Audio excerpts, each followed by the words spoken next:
अगर आपने मस्जिद नबवी में फ्री म्यूज़ियम विज़िट करना है तो गेट नंबर 368 से सामने आपने जाना है इस जगह पर। ये आप देख लें, ये हमाम नहीं है, यहाँ नीचे बेसमेंट में म्यूज़ियम है। तो आए मैं आपको लेके चलता हूँ म्यूज़ियम में।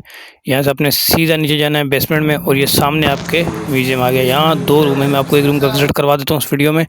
इस रूम में मौजूद हैं कुरान पाक के पुराने नुस्खे। इसके अलावा यहाँ मौजूद हैं, ये देखें, हड्डियों पे लिखा हुआ कुरान पाक। ये जानवरों की हड्डियों पे लिखा जाता था उस वक्त में महफूज करने के लिए।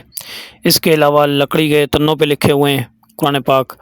इसके अलावा यहाँ पे और भी बहुत सी चीज़ें मैं आपको इसी वीडियो में दिखा देता हूँ इस म्यूज़ियम में। ये आप देख लें, पुराने ज़माने के ये पेज हैं, कुछ कपड़े हैं, उनके ऊपर लिखा हुआ है कि महफूज करने के लिए। मैं और भी वीडियो दिखाता हूँ आपको। यहाँ पर तख्ती पे लिखा हुआ कुरान पाक भी मैं आपको दिखा देता हूँ। ये देखें आप, ये इस तरह की 7 वाले रूम में भी मुख्तलिफ़ चीज़ें मैं आपको नेक्स्ट वीडियो में वो भी दिखा दूँगा।